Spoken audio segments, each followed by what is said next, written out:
Well, this is embarrassing. I made a lot of money and I lost it all. Let me explain. So back at the beginning of 2022, I whittled down my practice trading account to a pretty small amount.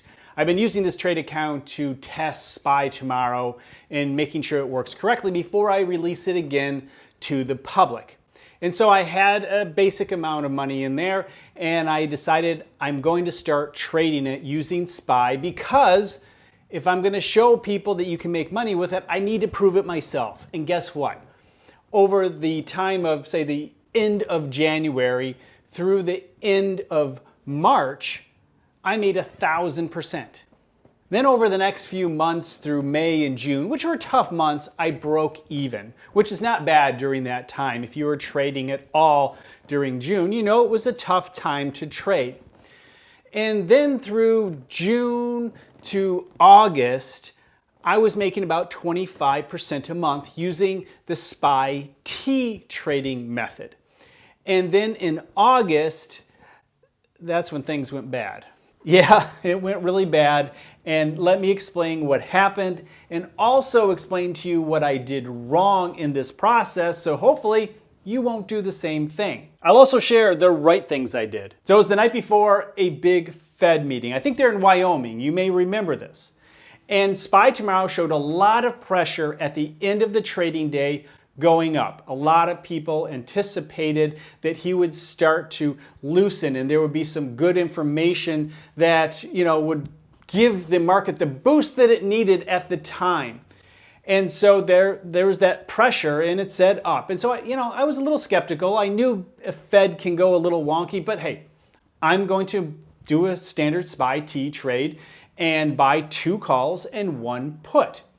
And then the next morning, it was kind of flat, which you might expect because it was a Fed meeting. Everybody was just waiting for the chairman to say a few words, and there we go.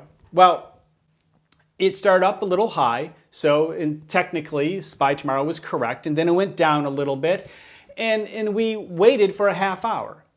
And that was the first mistake.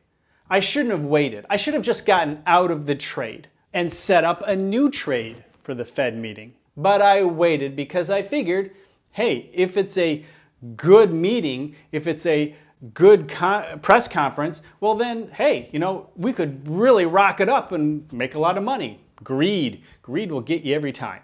So I waited, the Fed spoke, it was just a few short words, and the market went down solid. So once the market evened out to a specific level, I sold the put. I figured, okay, it made its bottom and I'm going back up. So I sold that put and then the market crashed down another leg with those 2 calls. The problem here is I left them out there naked. Big mistake because this could happen. And it crashed down another leg. And I'm thinking, well, hey, it could probably come back. I'll hold on.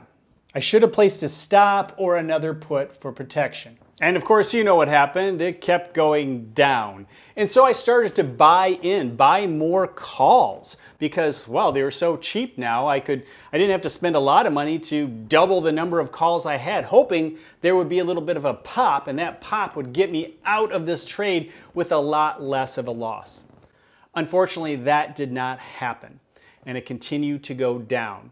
And at the end of the day, I was a very sad person, and I lost all of the profit that I had made throughout the summer. The next thing I did right, which was just throwing in the towel and saying, forget it and let's see if it ever comes back, which is sometimes what people will do. I sold late in the day, but I did have some money left over, where some people will just let it ride to zero. Don't just let it ride to zero out of spite. And I know you may have thought of that, or if you may have had experience of that, don't do that. Take what you have. And the next thing I did, I promised at the beginning of the summer, after I put a specific amount of family money in, if I lost a certain amount, I would give it back to my family. And I did exactly that. Rather than getting wrapped up in emotion, thinking, hey, I'm going to win it all back, I stepped back.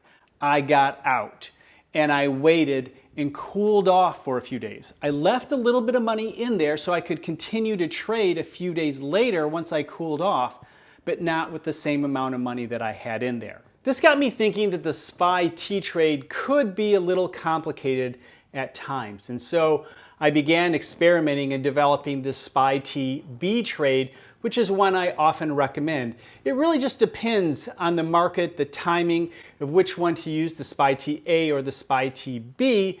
But the SPY T B is a lot easier to unravel. It's one call, one put, a lot easier to figure out.